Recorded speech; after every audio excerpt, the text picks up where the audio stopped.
Okay. Lauren, Dana, just acknowledge that you're here, would you? Lauren, present. Dana, we're here.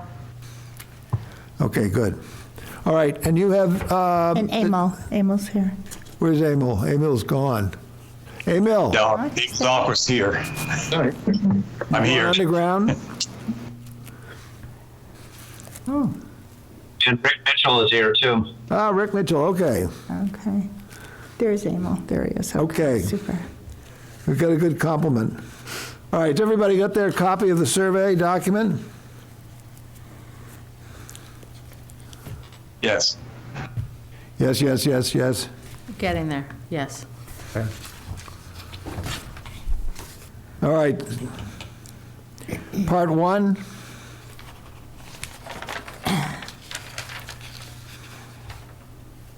Any comments? No. Yeah. Part 2.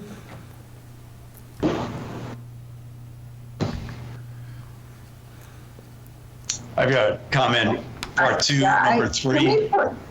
Maybe it's too much. I'm actually having trouble pulling the document up, but I will get there. I closed it in the midst of all of that.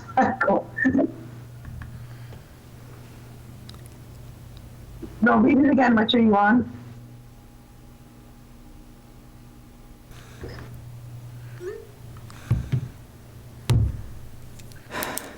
Do you guys want me to share the document on the screen so everybody can see it? Yeah. Or has everybody got it? If everybody's got it, then I'd rather be able to have hand and arm signals.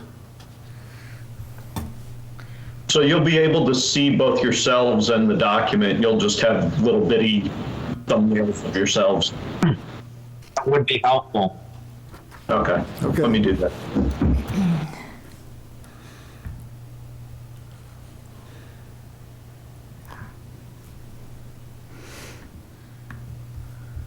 All right. We're all clear on number 1, part 1? So Jim had some comments on that. I think Jim Reardon, you had comments on part 1 about what we can get from the community survey, or if we want to ask. I did. Let me, there's a button here where I can show the comments and then everybody will be able to see them, but I have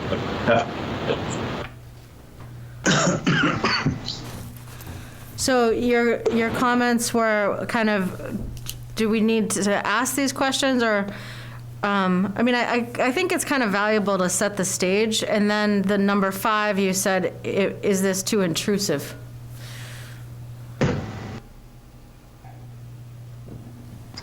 A question, how long do you plan on staying in Hamilton? Yeah.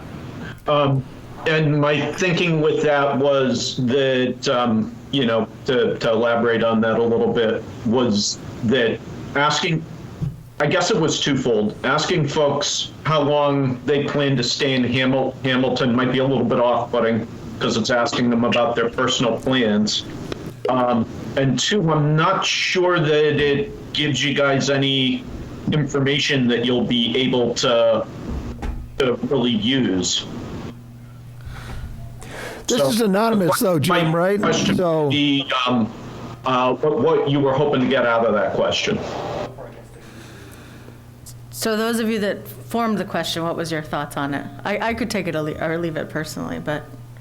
yeah, it doesn't bother me, but I think the point is whatever this is anonymous, so it doesn't come back to anybody admitting that they're about to flee or anything, and they should go after their taxes. Secondly, this is only your plan at the present time. Plans change all the time by the second, so. It's speculative because it's future-oriented versus factual, the first. Yeah. Or are factual. And do we want factual data or do we want speculative data? I mean, it's speculative in any event because it's whatever you plan. I mean, if you know you're only going out of here in a box, that makes it pretty simple. If you've got some other thought in mind, it's something else. I want to, Jim, what is your, I mean, in other words, your experience in doing this in other, is the speculative question, are you just saying that that's not typically useful in your experience, those kinds of speculative questions?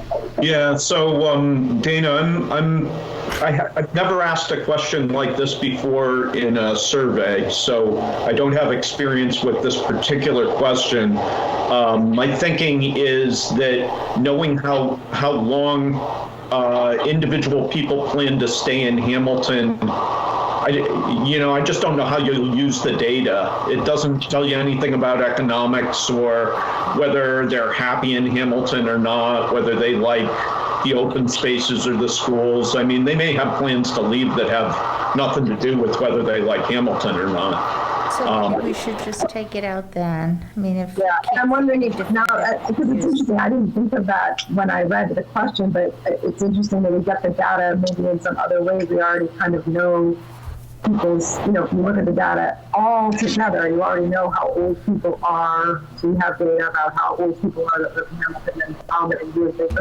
have lived so far in Hamilton. On a big scale. So, yeah.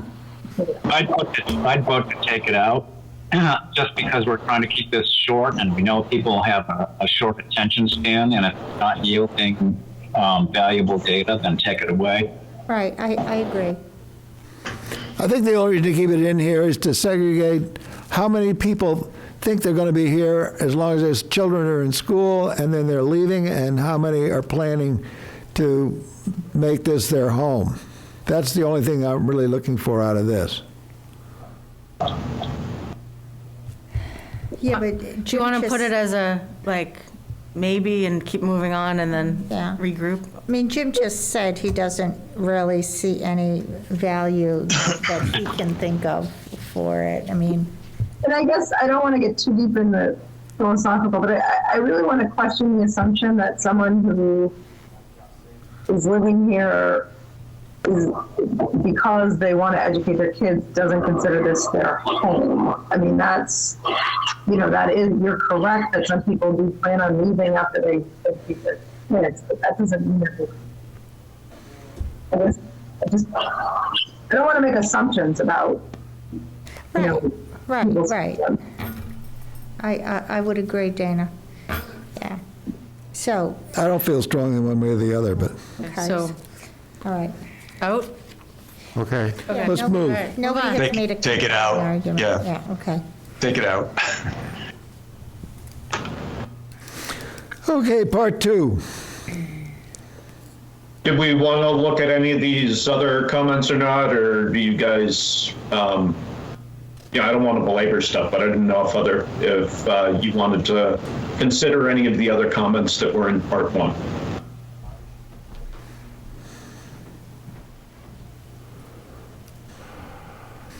But I can just go through them quickly if you want me to. I have no particular. I'd like you to go through them quickly if you can. Let's see. I think this is pretty basic stuff. I think we've got some maybe more difficult discussions as we go along, so I just soon get through these unless somebody's got some particular thoughts with respect to them. I think Yeah. all these were taken from the 2004 master plan, so I don't, that was, I think, the only reason to include them as a comparison of data. Okay. Yeah, if you want to keep them in because they were in there before and you're hoping to compare them, then I totally get that. That makes sense to me.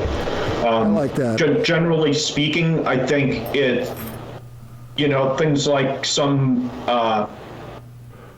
saying stuff like some elderly residents, you gotta define the term elderly, or people don't know whether you mean 55 plus, 65 plus, 90, that kind of thing. Yeah. So that was what the comment was around, and then this one just had to do with, I think, splitting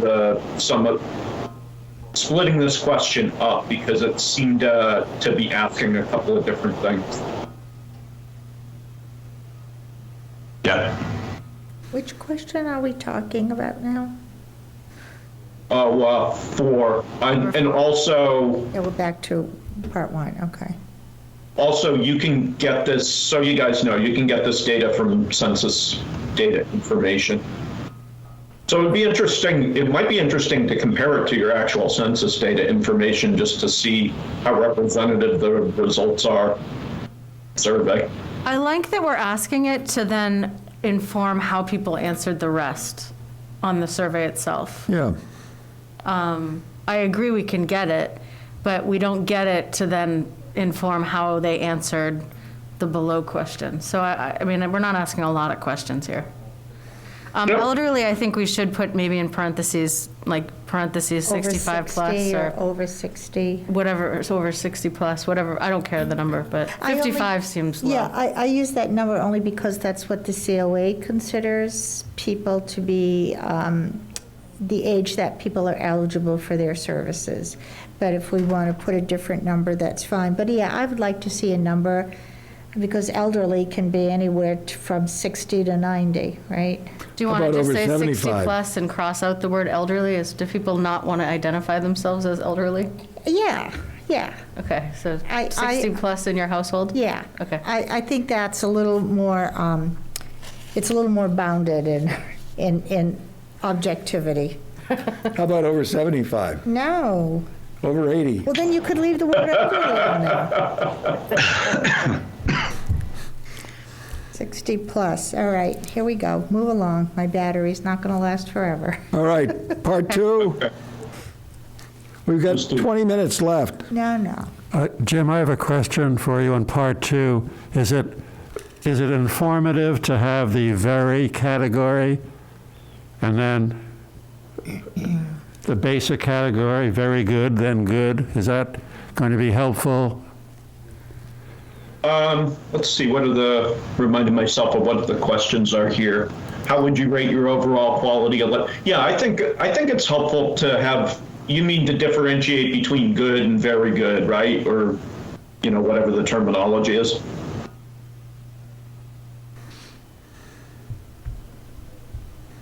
If you mean to differentiate between good and very good, yeah, I think it is helpful. Thank you. Yeah.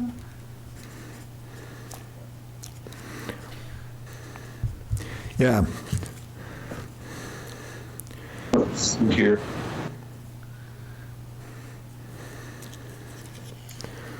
Did you say this part 2, these are questions taken from the 2004 survey? Was that?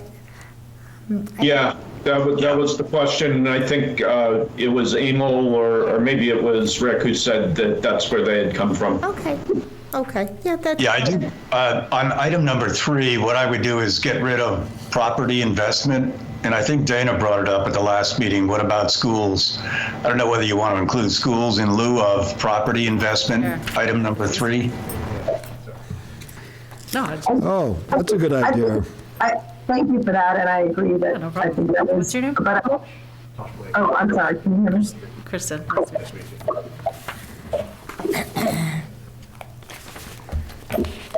So there are a couple of things, I guess, about number 3. I don't know that you can get people to tell you a single feature that attracted them to living in Hamilton. I mean, some people will certainly answer the question, but I think some people will get kind of conflicted by it and may actually feel a little frustrated if they have to pick a single feature.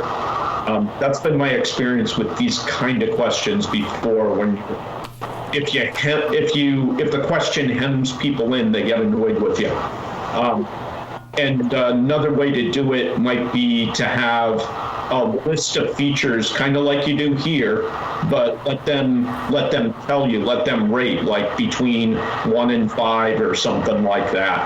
How much this was important to them, and then give them a fill in the blank as well. So if they don't see their favorite feature on there, they can add it.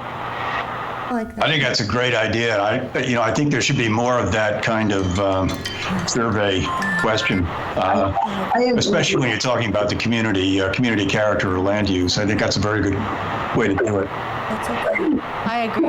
Can you guys hear me? Come into that. Can you hear me? You, Dana. inside where the selectmen might just come in, turn to the right. Thank you. Suddenly we've got feedback. Sounds like it's pouring rain somewhere. Oh, I think it was the phone. Oh my God, I feel like I'm radioactive. Sorry about that. Okay. Can I try one more time? Can you guys hear me? Yes, we can hear you. So I am in support of, I very much agree that I like the one, the rating of giving people a bunch of options, allowing them to bring their importance. I wonder, I think you said that question 2 there, what's the most important issue facing Hamilton? I think you said that was taken from the previous survey, so maybe there's value in keeping it the same. But I'm wondering, it's a similar kind of a question, right? That we don't want to miss like somebody might be reading that and saying, well, gosh, I don't think any of these are the number one important issue to me right now. And they might feel, so I don't know if we can do something with that one as well, or if we might keep it consistent with. Well, I wonder if we ask it more, because we're so in the beginning stages of this where we haven't done a lot of public education. Maybe we turn it around, not what faces Hamilton, but of these issues, what is the most important to them? Like, what of these issues are you concerned about? Or if any, maybe, and maybe prioritize them instead of one or the other. Yeah, 2, prioritizing. Number 2, with a prioritizing exercise, I think would be much more useful, for sure. To have the one most important doesn't tell us a whole lot. But for old people, the schools are not a big deal. I mean, they're a big deal from the standpoint of property value, but not important for their offspring, which are long gone, that kind of thing. So I think the 1 to 5, I like Jim's prioritization on a scale and getting these things, getting a perspective on them. I agree, but I think we should, I don't know, I feel like we need to talk more about like the person answering the survey. Because if someone said, oh, well, like they have like big McMansions being built around them, that's development. Oh, I'm so concerned about development, but that's really not telling us very much without understanding their specific circumstances. I don't know. Like, is that a big issue of Hamilton, or is that a big issue of that particular, I don't know. Maybe it's one and the same. Yeah, I think it's this is all going to be subjective.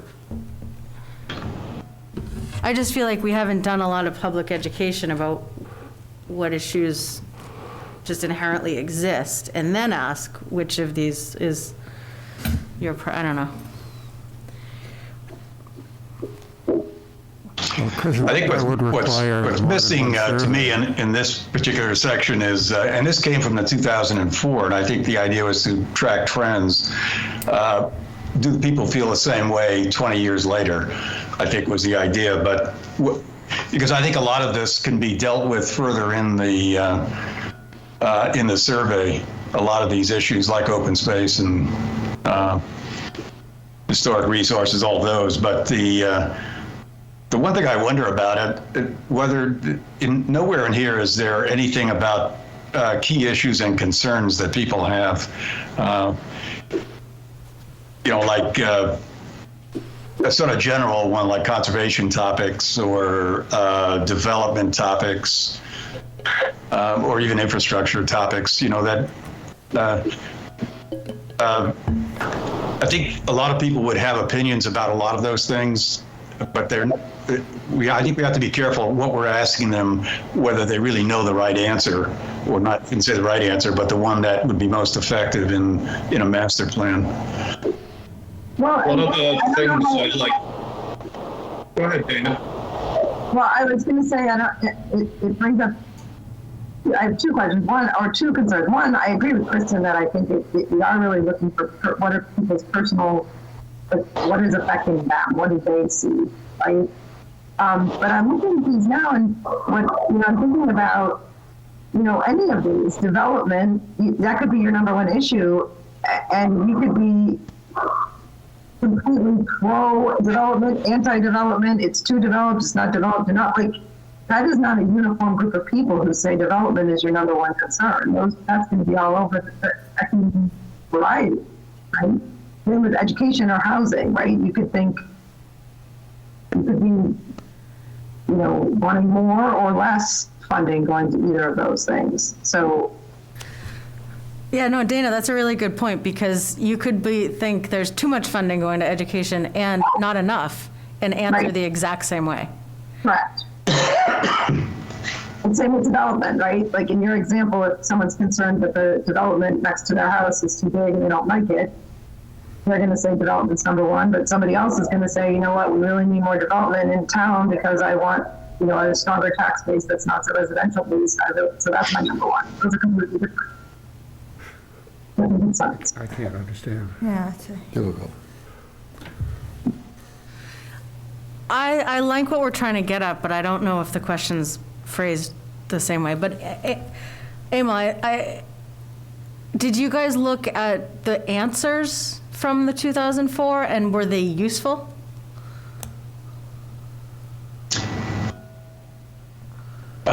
No, I think what we wanted to do is check it as a trend, only because it was used 20 years ago, whether to see any of the same questions were answered differently. I guess that was the reason. Whatever the answers were, I'm not sure how we would use any of that. To be honest, I think that's up to Jim maybe to inform us on that one. But So I wonder if part of this. I'm not attached to any of these questions. If they don't bring any value, certainly, to the master plan. I liked your idea, Emil, about adding an issues and concerns section so that people can say that. And I think it's not a bad idea to give people the opportunity to say their personal issues and concerns in one type of question, and then follow it up with what you think the issues facing the town. And talk about I think those are things that people are going to have opinions about, and they're going to be pretty vocal about it. So I think they're going to answer the survey, because like conservation topic, natural resources, open space, or community character are important things to people. Or if you had development topics like town center development or business development or residential development, those are things I think people will have opinions on. And they don't really have to be that informed, but they'll have a general idea of what they would like to see. And I think those are kind of good questions to ask, I think, for informing it. And the subsequent elements in the master plan that come at part 3 and after can deal with very specific items. Like natural resources and so forth, but this will, what we need to do is get priorities or main concerns or issues that people are thinking of in this particular section. Yeah, so I'm okay changing this whole part, actually, but again, it was only put in as a test for 20 years ago. This is what people said. Today, this is what people say. And again, it might be quite different, but and how useful is that information really? But yeah, so getting to that issue a little bit, or that question a little bit, like the trend analysis sort of stuff from 20 years ago and now, it's useful in the sense that we go back and look at action items from the previous plan and think, include this action item or not. And there are a couple of different reasons why you'd include the action item. One might be because you, as on the master plan committee, think this is an issue. Plus, if anybody else thinks, this is important, you're informed folks, and so therefore it goes in. It might also be the case that you look at an issue or action and it was put in years ago because it's very popular. And, maybe the popularity fell off and you guys no longer think it's particularly important. And so in that case, you pull it out. So I think it's useful to have that trend analysis. I don't think it's critical because you still make decisions, based on what you know now. But it isn't a bad idea to include the trend analysis. Jim, you're breaking up a little when you're speaking. I'm not sure if you're running low on bandwidth, but you might want to turn your camera off. Yep. Is that better? Yes, that is better. Thank you. Okay. Yeah, my poor little laptop can't handle all this stuff.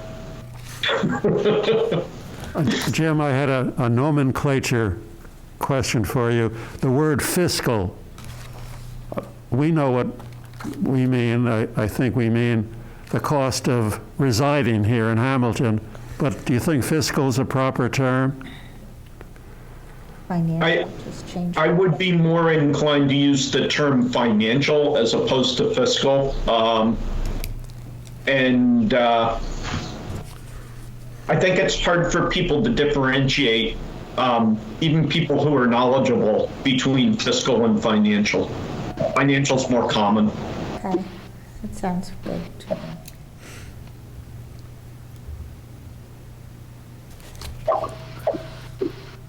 Interesting. So are we all in agreement to put number 3 and 4 on a kind of a 1 to 5 scale? Yeah, Okay. 3 and 4. Yeah, I had put that Yeah. there. So we're going to put them on a 1 to 5 scale, and are we in agreement that we're going to add schools as a single feature? I mean, if I tried to ask in the chat whether this was the way this question was asked 20 years ago, he said? Yeah. It was the question 20 years ago was what single feature attracted you to live in Hamilton, open space, small town character, property investment, historic users, railway connection? Is that what we're saying? I'd have to go back and look that up to see if that was in the old one to be sure about that. If I could go back to the question about fiscal just a moment ago, I was just reminding myself of what my comment had been on that. It wasn't clear to me, or the language wasn't clear to me whether when you're asking the most important issue that's facing Hamilton and you give the option of fiscal, whether you fiscal deficit, what the some. Jim, you've broken up again. So I'm going to give it another shot. When you're saying fiscal or financial, do you mean deficit? Is that a question? It could mean I a think lot we're- of things, right? That's, I mean, Yeah, if I could. you could do that and say it's about my tax, the expense of living here, my tax rate, right? We could- Yeah, the cost of residing in Hamilton. Versus what you get for value back. Versus whether they're looking at it as like, I'm worried about the town's ability to continue to sustain services based on their budget. That's a really different thing than I'm worried that my tax rate's so high, it's really difficult to live here. I read it as fiscal strength, not taxation. Right, I'm just sort of playing I think devil's it's advocate that like people could read that in a lot of different Does ways. that A mean? lot of people don't know about Hamilton's fiscal. Right, They know I- about their own, I agree. That's Right, why facing it's a difficult Hamilton? question. like and so I automatically went to thinking about taxes. Yeah, I think we're getting at whether people feel burdened economically by living in Hamilton. Or should it be fiscal stability because we're anticipating and evening out the ups and downs, I think is maybe the other aspect of this thing. We're not getting big jumps in amounts of money that we pay one year versus the next year. I think people like to be able to have, don't like uncertainties, and uncertainties come down to how much it's going to cost them to live year to year. Well, and that goes back to the survey being questions of the individual versus the questions of the opinion, of their greater opinion of the town.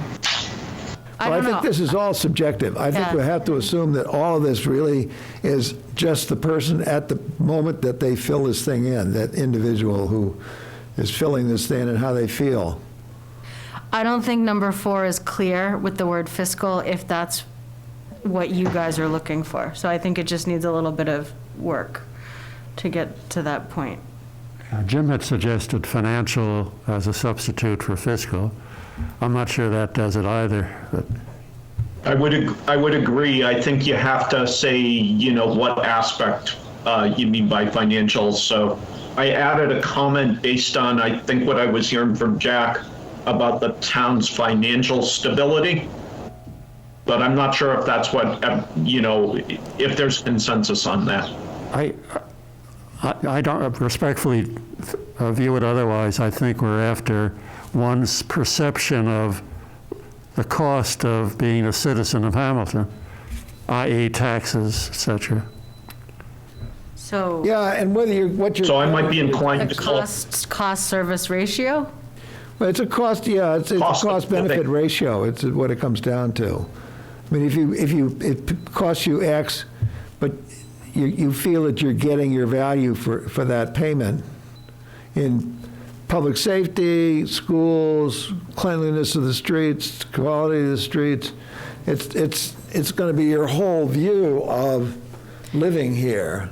Are you getting a proper return on your investment? So that might be the value you get for your taxes. Yeah, That might be a question on its own versus just a rating 1 to 5. I mean, that's a meaty question. The meaty Because question. As Tosh mentioned, is it the budget? Is it the services and cost ratio? Is it the fiscal strength? I mean, service and cost is how you spend money, not the fiscal strength of how much you have. I mean, they're kind of different questions. well, it's the fiscal management of the town, I think, is more what they're looking to. Well, and that's, to be honest with you, that's another question too. Like, you could feel that you're paying too much for taxes, but that the town is managed well fiscally. Yeah, that's kind of where I come down. I would support separating the question out out of the number 4, separate a separate question about that strength. Well, can I Strength. jump in and say, I sort of agree, because I think, what's one thing would you like to change in Hamilton? Develop more and develop less are super clear. I get it. That's a thing you could say you want to change. You want more development, you want less development. Town center, I guess, is something that is concrete that you could say I'd like to change. But it kind of falls under, you would probably have an opinion about, I want it to develop more or I want it to develop less, right? It just seems like a strange, I don't know. No, that makes sense to me, Dana. Yeah, I hear that. Dana, I want to understand what you're saying, and I can't. You're breaking up, or So Dana's saying that, would you change a town center? Yes or no? It's black and white. Would you develop more, develop less? More black and white. Fiscal is gray all over the place. So it's just, I think that's kind of weird. that's why I raised it in the first place. Yeah. It's not going to inform us of much. Well, if I could add to that too, I think, Dana, not to put words in your mouth, but you're also kind of saying town center falls within the develop more, develop less thing. And it's what is, if you click town center, you could either be saying develop more, develop less, but it's not really clear what a selection of town center itself means. Yes, exactly, Lauren, right? You can see easily, right? You could be saying, I want a town center that stays the same and is small and cute and sweet. And that's what I want. I want to go back to that. Or North Town Center, develop more. I want more. Right? Yeah. So, and it's almost like building on that and linking to our prior conversation about communicating more about when we say develop more, I think a lot of people think residential development, but are we talking about commercial development or residential, and maybe parsing that out more clearly? I think that's a really good point. And actually, I think question 2 has the term development in it as well, except it doesn't say more or less, Right. So it's I up to totally agree. interpretation. Because we have a major question as highlighted from Jim, you guys in the land use portion, that we have a minuscule, we have 0.02% of our town is commercial. versus residential, and there's, yeah, I think that's a good distinction that's not made. That's a great point. Now, unfortunately, it's 5 after 2, and I know a number of people prior to this meeting said that 2 was a drop-dead moment for them. What's your feeling at this point? I could I go can to stick 2:30, around. but Me I too. definitely need to leave at 2:30. Leave at when, Crystal? 2:30. 2:30. I have to leave slightly before 3 because I have a 3 o'clock meeting that I have to prepare for slightly. All right, is everybody good until 2:30? Yeah, I am, yes. Yeah, 2:30. All right, let's Jack. continue then. Jack, I have a suggestion, since we're blessed by having a citizen here who Yeah. has an interest in the survey. Given where we are in the clock, maybe it'd be nice to hear from him. Oh, Is great, that all right? Sure. of course. I'll introduce myself. If this is on, Tosh Blake, Sagamore Street. I've taken an interest in development in town and things for a few years now, and it's interesting to see that we're embarking on another master plan. I've had experiences before with surveys. I think of the housing production plan in the past, and it's good to see there's a sort of a wide, the full spectrum of questions like for development. Do you want more, stay the same, have less? That's good to see in there.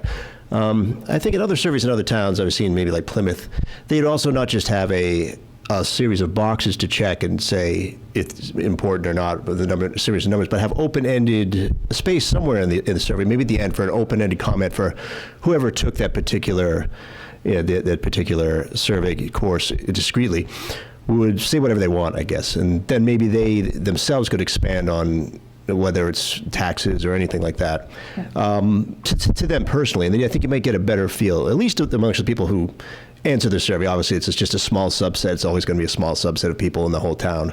But that might give you a much more granular and in some ways expansive view of what people are thinking. So this is good. It does have its vagueness. Like if you say fiscal, it could be any which way. Do you want to spend more, get more services, or spend less and save money, or whatever? But having people just say what they want somewhere in it, and I don't know how much room there would be on it, but you could even have maybe space for each sort of line. I'm not sure. That might be too extensive and have too much noise in there. But at least at the end of the survey, have an open-ended place for extensive, or people can just write what they think. I think that would be, Yeah. that may be helpful. Yeah. Because it's hard to capture what people really think with just these kind of boxed in little yes or no or number 3, 4, 5. It doesn't really tell you a lot, actually, in my opinion. I think, that's, I'd like to add that, I guess. Well, Thank that'll you. give us the nuance. That's, yeah, it's good. Thank you. Sure.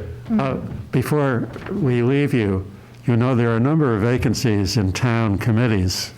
And if you have an interest in and an ability to articulate your interests in Hamilton, take a look at the list and see if you. Thank you. Thank you. But thank you for coming. Yeah. Thank you for coming to this meeting. Yes, exactly. So I have a question, a thought here on number 4. The one thing you would like to change in Hamilton.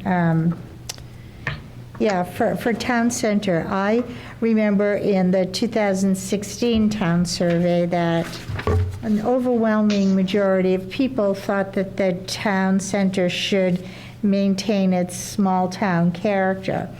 So my question is, because we can't infer what people will think when they say, when they read this question, what one thing would you like to change in Hamilton Town Center? That doesn't mean anything without maybe 1 or 2 more words of context. I think there's a lot of question about the downtown. The majority of our population lives in that greater downtown area. And so could we make that a little more specific? What one thing would you like to change? I don't know, maintain integrity or village feel in the town center? I mean, something that has some substance instead of just town center. It's just almost too open-ended.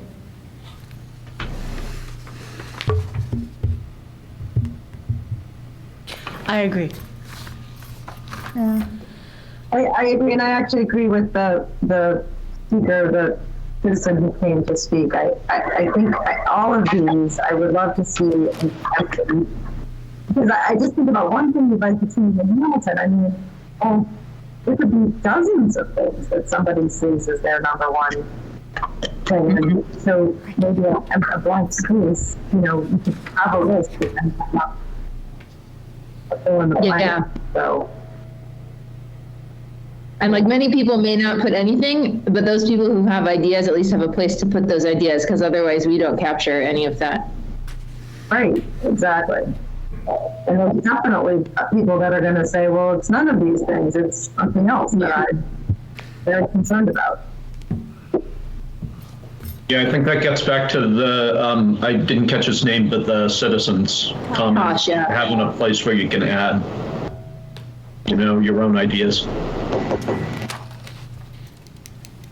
When doing that, I would encourage that you limit it. So give them like 50 characters or something like that. You can have more than one fill in the blank if you want, but and limit the number, the amount of words that they're going to give you, because otherwise it gets very difficult to analyze the meaning of what they gave you. Like if you limit them to 1 word, 2 words, or something like that, you can put word cloud out of it. And I think that makes a lot of sense, because that's what we're doing too, right? Or something like that. We're limiting it to like a small word, so if they could do that too, you can limit that too, so it's a responsive to do that. Right, also. I think our number one issue facing Hamilton is hybrid meetings. Yes. Right. Dana, we're having a hard time hearing you a little bit. And sorry, I had to step away for a minute, so you may have already covered this, and I see like Jim alludes to this in his comments on the doc, but for 3 and 4, but I think for 2, 3, and 4, each of these, it seems to me like a rating system 1 through 5 would be useful, right? Yes. Okay. Are we still on part 2? I'm a little lost here. Yes, I think Yes. so. Yeah, are there kind of more overarching questions we should get at before we conclude? I know we talked a lot, David, you mentioned just the kind of question about asking people about, or I mentioned asking people about budgeting now. I think it's an important question, but we really haven't done public education really yet. So are we of the opinion, and Jim, this is a question for you as well.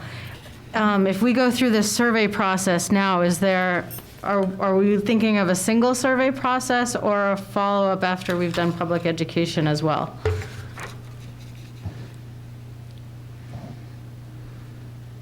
I think it might be useful to do a couple of surveys or the same survey twice. Because I think that will inform a lot of our thinking about what we ask now versus what we ask later, and therefore, like if we take this home and can all additionally comment, we can then separate them if this is a really important question to ask toward the beginning, and then these are other questions that are really important to ask once we've done some public session, more public sessions. And that's fine with me in terms of my interest. But I have this may be a strange question, Jim, but we won't know whether the same people are participating in the first versus a subsequent survey. So is that going to affect the validity of the information? So that's an interesting point, and you probably won't get exactly the same group of respondents. You could ask them, and then you would know, like, did you participate in the first survey? That could be one of your questions, but you're still unlikely to get exactly the same group. Well, or we could ask the same type of questions, but maybe just in a lighter, I mean, we could ask the same question now and then see if it changes later and track it. Well, I think the second set of questions will be informed by the answers on this set of questions. Yeah, and as we do more public sessions about the physical attributes of Hamilton and all the other kind of challenges that we're looking at. Yeah. I think Okay. I think we need to view this as our first crack out of the box in order to do a sort of a survey of, a general survey, and then refine it. We're not going to do everything with this one, but we want Okay, to. so we will be doing another survey set. Okay. Yes. All right, so good. Sure. That Yes, sir. confirms that. I mean, that same question pertains to the survey from 20 years ago too. It's not going to be the same group of people, but with surveys like this, you're generalizing a lot. The value of the survey, in significant part, is that people get engaged in the process and maybe want to participate more. You might actually get some volunteers out of it because they participated in a survey or responded to it. Now they're more likely to work with you and be engaged and volunteer than they would have been before. The actual information, the actual data you get out of it, it's not like a Nielsen survey from back in the 70s or something like that, where you had such a large group of respondents that you actually were able to extrapolate, statistical meaning out of it. This, you're just getting a sense of what people like and don't like and what they want to see. Okay, Tosh. Sorry, Tosh Blake here again. Just a question, a technical question on these online surveys. I mean, I know it's not particularly high stakes per se, or is exact as a Nielsen survey, but is there any mechanism just in case, not that anyone's going to do this, but game the survey by giving responding to it multiple times or that kind of thing? Just wondering from a technical standpoint how. I think if somebody cares enough to try and game the thing, that's positive because they're taken up with it. I think There you from that standpoint. Hey, just a silly We have no control. technical question. Right. Yeah. Thank you. Yeah, no, that's a question that often comes up looking at these things. And I mean, unless you ask people their names and, I don't know, track like their IP information or something like that, there's no way to know. Are we mailing this? Right. I was under the impression that the survey was to be mailed to each household. I think we should have I think we should do a multiple formats of the survey to give more visibility and more opportunity. That's fine. I think a lot of people now will answer a survey online if they just click through it and send it. I don't know. I'm thinking of the depending on senior demographic. population especially, who may not be adept at. And I would put a stack of them in different public places if people can pick one up. And Or we could send out a postcard saying you can respond to this online or go to the library to fill out the survey or I would, COA. I'd like the committee to consider the wisdom of mail to each household, the survey. okay. The benefit of doing it electronically is if we want a comment section, the reply would then be a typed reply in a finite space allocated to it. It would encourage brevity and it would be legible. Yes, I'm just. My writing's going to hell these days. I understand that, Jack. I'm apprehensive that limiting the distribution in that manner will exclude some portion of the population. So maybe we ought to do it, both ways, cover it both ways. A postcard to everybody that says you can enter Well- online, or you can go to, say, the COA or the library. Why not just send the survey itself? Well, I mean, fair enough. What is the cost difference there?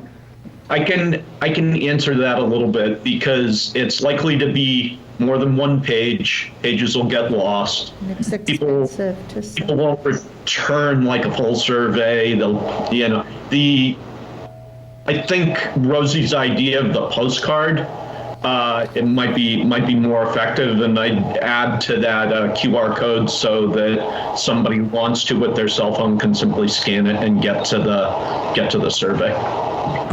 I will play devil's advocate though, that I just think about stuff I get in the mail from the town. And if it's like, if I just get something and all I have to do is just put it in the mail, I'm much more likely to do it than go to like the library, pick up a form, fill it out there and bring it to the post office. I mean, I probably would just do it online, but I am thinking about the additional steps that are required if we're like directing people to another location.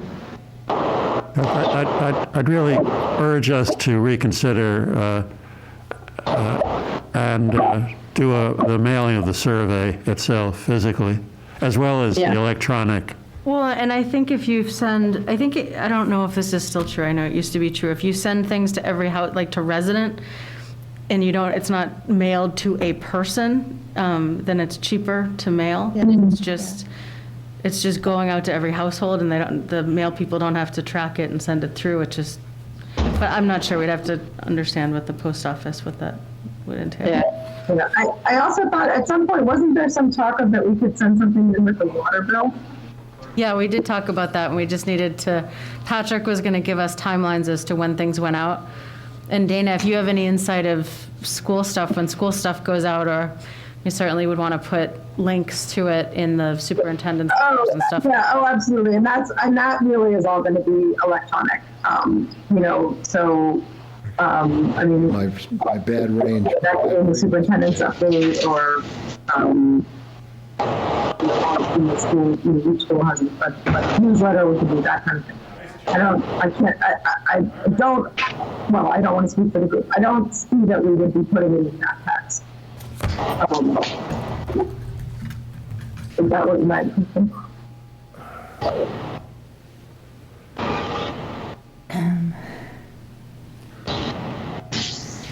So I know we just have about 10 minutes more left here.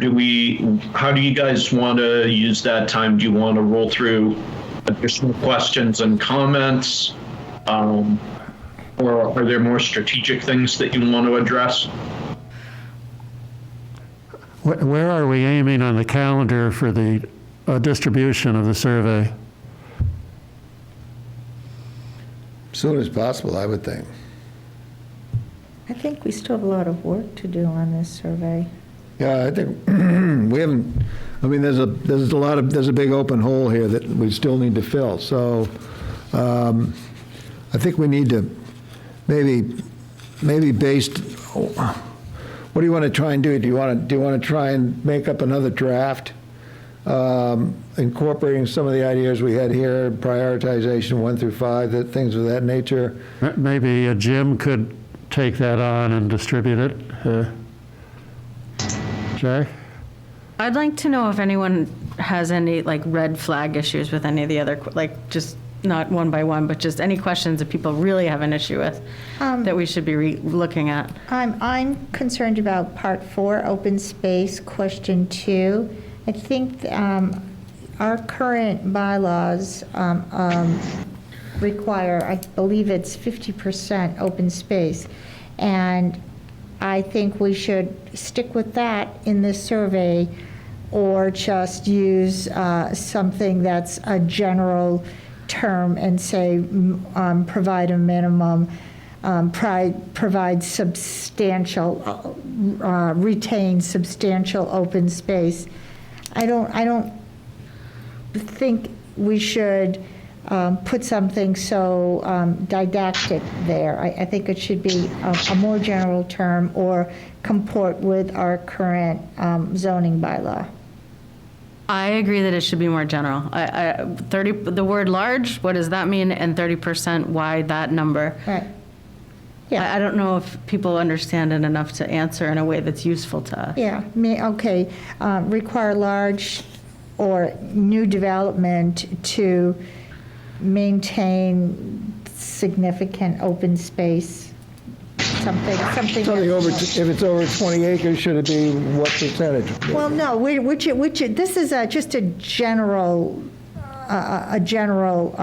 survey. So, and Kristen said that she too would rather see something general. in there.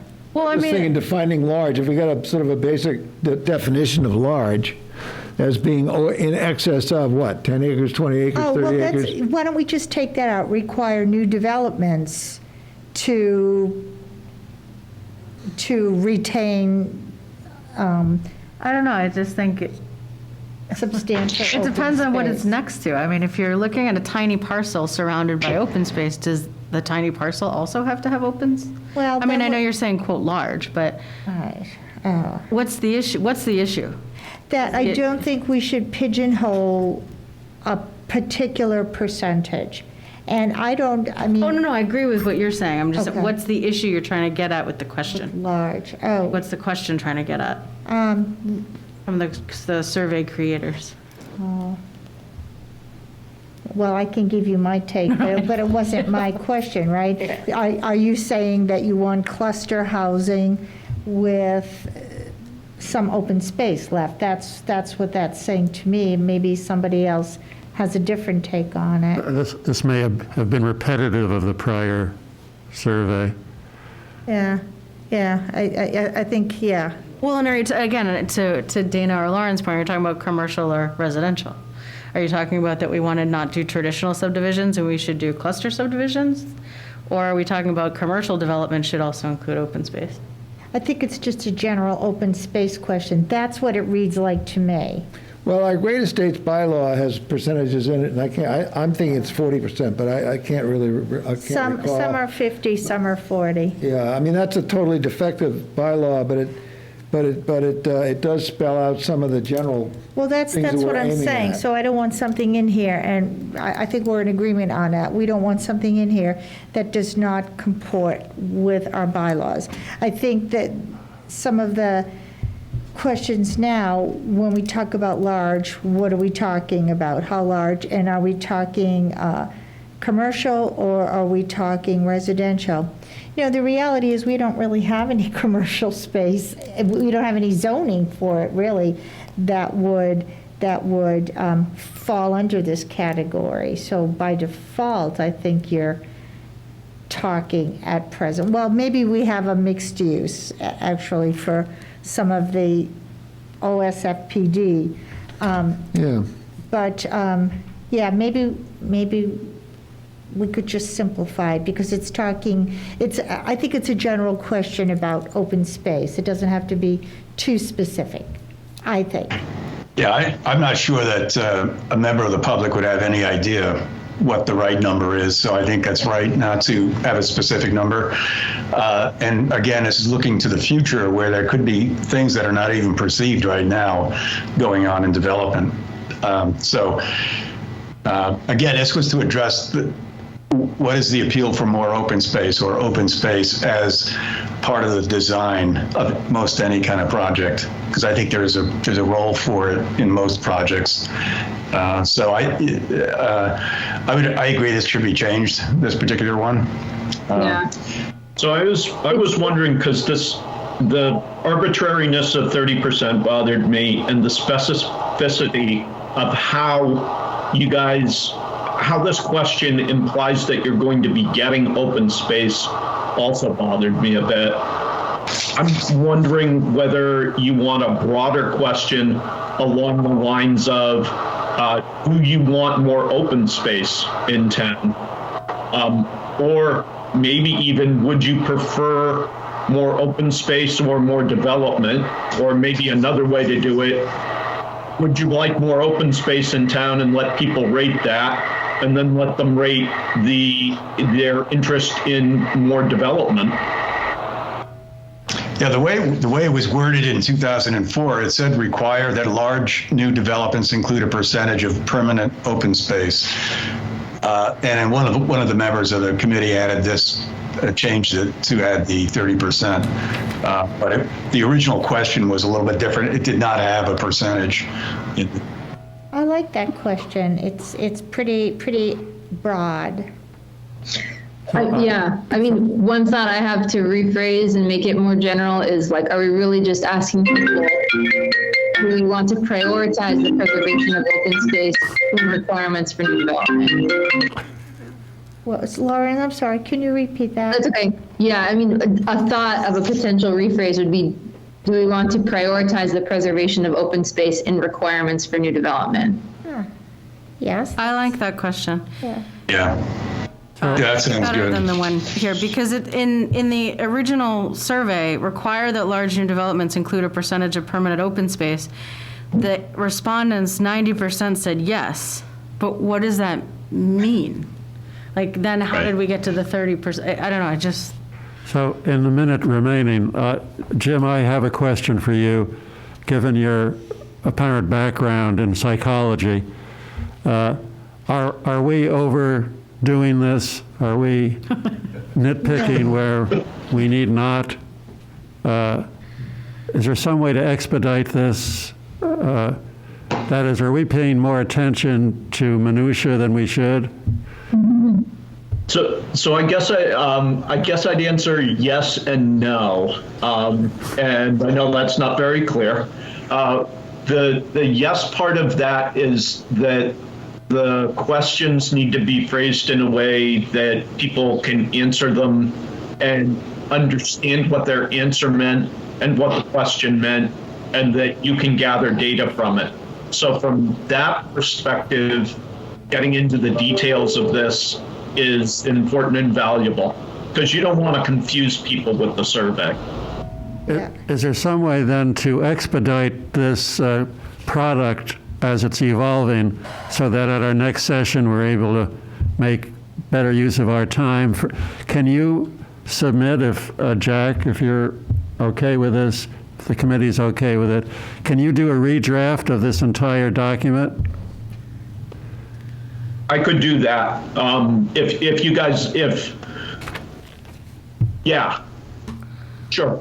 I think I want to, I guess my hesitancy in answering the question is that I want to provide you folks with the most valuable use of the time and the cost that you have assigned to this project that I can.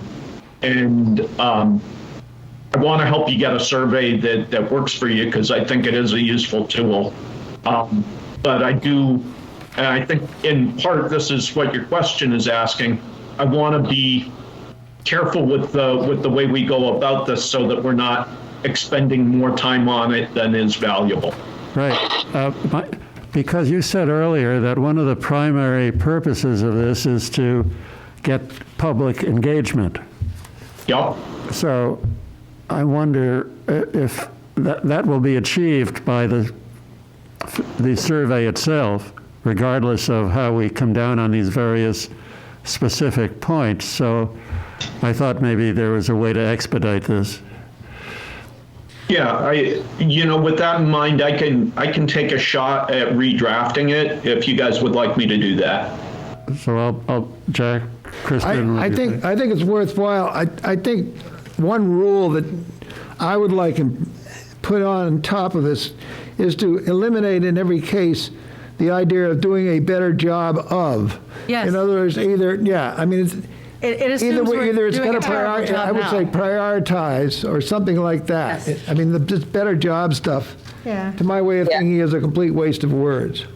Well, and I was looking at the 2004, in every single case, it didn't matter what came after it, the answer was, yes, they need to do a better job. So, because you're assuming by You always want to do better. way they're not, so. I'd be happy to take a cut at this thing, Jim, before you do, just trying to incorporate in here what we discussed today, and then people can look at that, and then maybe save you for a final draft or a critique as to whether or not some psychological norm has been infringed. Well, Jack, do you want the committee to comment back to the survey group, and maybe the survey group Yes, can please. meet Yeah. next Friday or something? Send in all your thoughts, to and I'll then try and incorporate send a draft them. to Jim? Yeah, Okay. send all your thoughts in, and I'll try to. There's things in here that bug me, Yeah. but they may not bug you. Okay. I think having had an opportunity to sit and pick apart some of this, I think it was a good exercise. And for me, I feel more able to work within this survey and maybe offer more suggestions as well. So I know we didn't get much, a huge amount of work done, but I think we did a lot of prep work, and I think it will enable us to continue to work on this individually, and then just send them all to. Yeah, send them in, and then I think there are redundancies in here. I understand there's value to redundancies, but let me just take a crack at trying to rationalize those, to come at things maybe two different directions or something along that line. Generally, I hate redundancies. And shortening this thing up You already said that. would be better. I would like to ask Jim to ask whether you know or someone at Weston and Sampson the best survey they've ever done, and just send us an example of what you think that was, just so we can get to see something that you think was really successful for the group.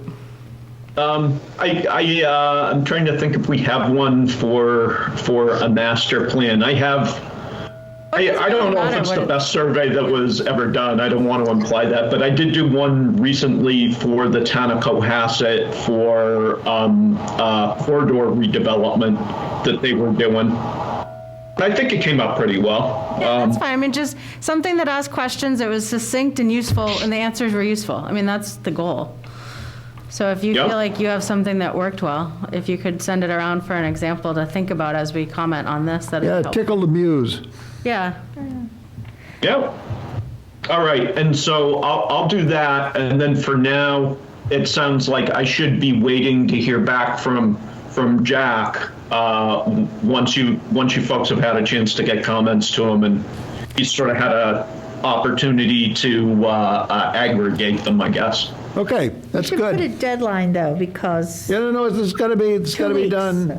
A week. Within a week. a week. Well, comments Slave drivers, okay. need to be given Yeah, to comments Jack. have got to be within the next Okay. 5 days. Jack, When is our next, Jim, when is our next meeting of the committee? Let me look that up. Hold on. Is it The 10th? second, it's the I second think it's- Thursday, right? So, I think it's about 2 weeks away. not even if it's the second. Today's the 4th. so is it next week? The 10th, Next Thursday, I think. not the 10th? Okay. See, so we got to have this thing back at me so I can type it up. And then Jim, I know this is off topic for today, but we should talk about what the agenda is for that, if it is next Thursday. Yeah. I think finishing this off is the top part of that. Yeah, why not? Yeah, and then we have, I think, based on our schedule for getting parts of the master plan complete and existing conditions together, that we have a list of topic areas that we want to delve into. Off the top of my head, I can't remember which one is the next one for us to look at, but that's easy enough to pick out from the status report. Jack, Jim, on the status report, under the public outreach category, 75% of that has already been performed? Yeah, so that was most of the work that was in that visioning workshop, and there have been, of course, a number of these meetings that were part of that too. But is that the category where the survey would fall? Public outreach?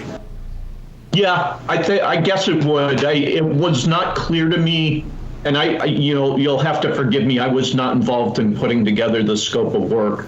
When I read through the scope of work, it wasn't clear to me who was doing the survey and how it was getting put together.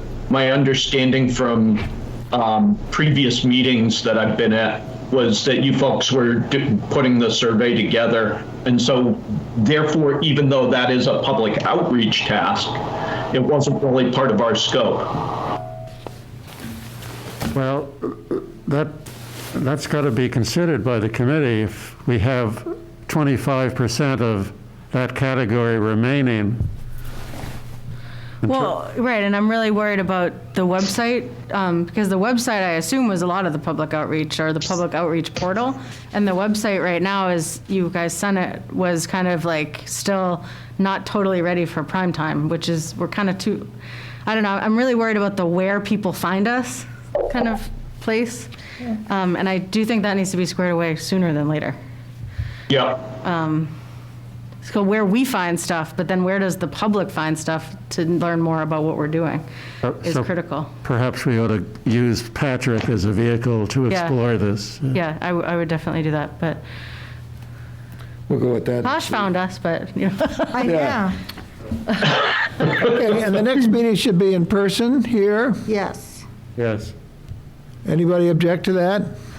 Speak now or forever hold your peace. I would like Patrick to do a test run before we start the meeting. Yeah, this Yeah. has been a bit of a cumshaw. All right, so it being 2:40, Yeah. I'll entertain a motion to adjourn. Motion to adjourn. And second, All in favor, please raise your hand, say aye. Aye. Kristen? Aye. Aye. Rosie Kennedy, aye. Dave Wanger, aye. Kristen Krasner, aye. Emil, Emil Dahlquist, aye. Lauren, Lauren Lynch, aye. Dana, She had to drop off. she dropped off. Okay, so that's, Who's way over there on the right? That's Rosie. that's me, yeah. Ah, okay. Rosie. Very good. Okay, there We we stand go. adjourned. Okay, Aye. thank you. Thank you.